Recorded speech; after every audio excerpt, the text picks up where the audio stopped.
Welcome to Jamaica, the island of real bad man. Some real dog at you, some real gangbang. No run for the bird in that garbage pan. Welcome to True Island Stories.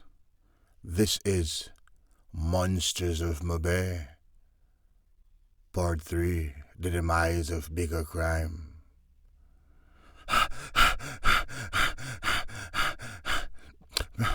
Ma'am, could you please check me on a flight? Please, the next flight to London. I'm sorry, sir, but you're not properly dressed to board our airline. Properly dressed? What do you mean by that? Said the man. Sir, you're missing your pants. Sir, is there someone you want me to call for you? Are you okay? Man, I just need to get the fuck up out of this place ASAP. So my passport, yeah. Me buy a pants in the departure lounge. If I have no skirt, me no binny. As long as me left out of this a devil place, yeah. Sandra, said the attendant to a co-worker. Sandra, could you call Maureen, please, let her come deal with this? This is above my pay grade. Because me don't know where this big great tone man I come from in a saucer jazz and a miggle day I come hot up my nerves. So, sure. And come on the chorus stay in the white brief to the whoa, if I laugh, I dead. Murmur the attendant trying to smother a laugh.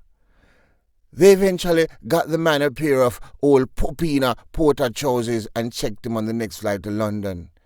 Before he boarded the plane step, him pop out a stone out of him bag. Can't speed pan it like pom-pom pallet. Twang, ging, ging, ging, ging, ging, ging, ging, ging. And fling it behind him. Him done with Mobay. Too much monsters. He had seen too much. The place he had left, the playground, had now become a killing field. Him wake up and see a man a fork a dumpling in a some salt mackerel gravy in a backyard, sit down on a broke off brick and tree, man. They just throw down careless in a one corner and a dog a licky. The man wash him, man, him done him sick. He was telling his friend when he reached England about his little cousin, who had now turned into Bigga Crime. A murdering sluttite, a bacterian microbe that rummaged in the shadows of the blackened waters, never surfacing to the light. Dark. He said one time 2 police went off script to catch Bigga Crime slipping. They had no choice. They had to resort to unorthodox method to catch the unorthodox one. The residents saw Bigga Crime bathing in his underpants, and they called in the 2 rogue cops who were in close proximity. The cops hurried their mobility and caught their top prize Bigga Crime, who was, luckily for them, unarmed. What a Rasta man! A lost prophet decided he was going to throw a wrench in their sprocket. And he did. Indeed he did. The bloke raised an alarm to the stone crushers and they came out mad, sick, head no good, every rifle lift up. Come. Yo, them run down for the squally them like when time country people here say, you thief them, agar them goat, and you broke them shop. All the liquor pick me a fling stone for the squally them. Alright, all the people them who were on the cop side end up a fling stone pan them. They had no choice. The police though returned the fire. Bam! Bam! Bam! Bam! Bam! They only had 1 9mm apiece and 2 magazines apiece. No way they were going to hold off the advancing wolves who were coming for their throats. They held on to Bigga Crime and took him underneath a cellar. They kept returning fire on single bursts. Bam! Bam! Just to let the crushers know, hey, we're still loaded over here, saying, bam! Bam! Bam! All we are going. No man no one get shot. So the crushers them keep them distant and I beat them rifle. The officers had to make a calculated decision to let Bigga go and live to fight another day, and so they did. And that's what eventually saved them. Although some of the crushers were still hell-bent on killing the officers, the cavalry came though around 45 minutes later and saved them, and the crushers fled triumphantly. That was a good day for the stone crushers. The superintendent then questioned the two cops as to why they did not execute Bigga crime. And they explained, why Soper, him never have no weapon, and they had none for him either. And they were going by the books. But didn't it start out by the cassette? So, I don't... But okay. It turned out that was a grave error on the cop's part, because less than a week after that, Bigga crime went to a house on Cork Road and boxing two brother and a Rasta girl head back. Come. I dirt them down. Word is, they were supposed to get him papers to flee, and they never got it to him in time. They pleaded for their lives. But how ironic, is a Rasta man save him, and him go kill a Rasta girl less than a week or two.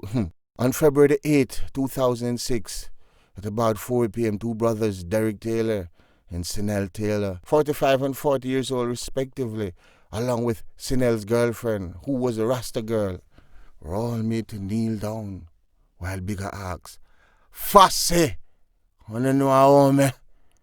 I don't know some me responsible for people like boy, yeah? I not come deal with man like some man a stacky. Or my documents them there. I not take bad man money and can't produce documents. Bam! In a Sinel head. Then him walk over. Bam! One in a Derek head. Then him walk over. Bam! One in a the Rasta girl head. Everything head back. Felicity Road wept with tears of blood. Hence, Blood Lane. Not even a week after the crime, Bigga run down pan a youth named Nicholas Frostman with a tomahawk and go, so wasai. I split him head in a two like sperms jelly. I be a whitey drop out. Do the maths. Now, do you still think the cops did the right thing by releasing Bigga crime when they had him? By going off their morals? Huh? Do you? In the killing fields, you need monsters to kill monsters. That's why Saddam was a necessary evil in Iraq.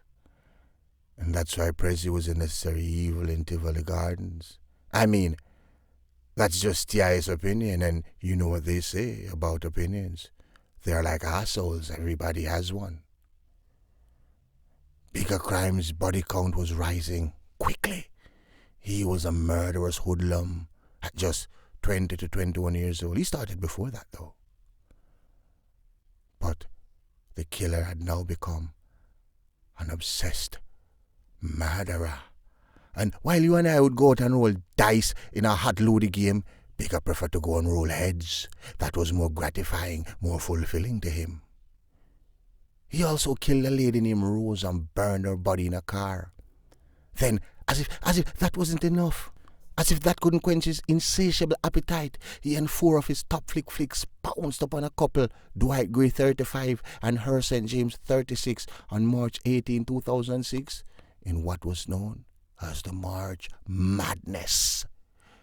They took them from their home and shot them in cold blood and burned them alive on the Iron Shore Main Road for all to witness their charred carcass, whence day broke.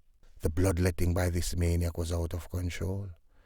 Some top flick cops had gotten some wicked intel on a certain grey Toyota motor car using commission of several heinous crimes by the Crushers. So the cops set up their operation on Sun Valley Main Road after they heard that the Crushers were going to kill two cops over by Portobello Road. The cops spotted the Corolla and signaled it to stop. Stop! I wanna get that Frambo stop. Rifle through window on 16. Bigga crime, AR-15. Hey, key code pan rapid. Brrrr. The man them paint up a police coaster bus. Yo, who not chuck up a wall? I chuck on that bus in their life. A police sniper go sang up on him near. Open up him a 216 pan rapid. And clot out the two back tire on the Corolla and the back windscreen, and a bullet catch one of the youth them in them head back and carry him go drop in I drive and neck back. Bigga go and race out about 10 out of AR-15 pan the squaddy them. The driver goes up and pick up one in him hand and goes and leg off a Corolla steering wheel, and the vehicle goes and go mush up in our sitting, and the man them goes and take flight while still firing. Run. Mr. Son Valley main road light up. Boom. The Corolla driver goes and get one in him foot like, hey boy, who ya go? And him goes up and drop a ground. The next one goes up and get one in him back and goes up and them go corner him and one fall cub and a dozen fall goes and dead when the corporal should be 16 and the song. And when the corporal done, he tell the woman the only yard say, yo mama, me I come back for some curry chicken later and I can't up now, yes I me I tell you. Then them go so and run down for Bigga crime, cause go so and film gun stick. After him fire about 30 rounds outside. The police them shoot all where them not say, come. And then the sergeant say, we have come to the end of part 3 of the demise of Bigga crime. Join us soon as we bring you our next story on True Island Stories. Be sure to like and press the notification bell and share this story. We're approaching 20K. And as I promised, I will drop part 1 of the Damien, the Diabolical series. And remember, if you pick up the gun, there's a chance you might end up on True Island Stories. What will you choose? I am Joy. Pepper, you know the real J-thing, huh? How I go, sometime the road tough side slow. Real patriots never buckle, never fall. How they get around, that's why. Back from the boy, I wanna do that. Good. Who no can't tell me Jai, who no good. Who from the south, who no wrong good. Yeah, and the man bust the shot him off a pack up and good. Pointed on him head back and forth. Pop off his strap on him friend and for door. None of that, no assumption. I saw the ground work, yeah. Power, married to corruption. Criminal, bred from limited options. 10 generation, I see the set song. One head man will live long. Name one. Things forever borrow with no done. Name one. And good honest politician. Name one. Get a youth resilient tough. Back from the boy I wanna do that. Good. Who no can't tell me Jai, who no good. Who from the south don't know what wrong boy. Yo, now a man better boy. And a man bust the shot him off a back up and good. Pointed on him head back and forth. Pop off him strap on him friend them for door. None of that, so a man better. Things risky for the misfit. Dead rate fit the logistic. Chris, I want the biscuit. Be a tough crackers with the whiskey. You're not listening. Crime live here, so it's not visiting. Visitors, careful, they know what the business is. Murder, plunder, pillaging, bloodshed in all the villages. You name it, you will live in it. Get rich and do special delivery. Nightmare, tormented images. Vengeance, bloody cycle continuing, but know you sleep, but it's no revenge. Looking at the mirror, there is no different. Man, we're full of, hey, how we know we friends, but from the boy, I wanna do that. Who no can't tell me Jai, who no poor. Who from your soul, don't know where I'm poor. Now a man better. When a man bust a shot him off a back up and poor. Pointed on him head back and forth. Pop off him strap on him friend for door. None of that, so a man better. No assumption, I saw the ground run. Power, marital corruption. Criminal, red from limited options. 10 generation, passing the set song. One head man will live long. Name one, rings a fella. With the name one honest politician. Name one who can get a youth resilient. back from the boy when I do that. Can't kill with jar on the back. Move from your soul, you know what wrong way. Yo, now a man better go. Any man does not shut him off a back up and four. Find the connect and back up four. Pop off him strap on him friend. Do it.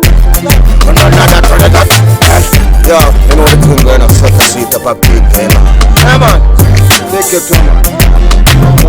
Four man. To them properly.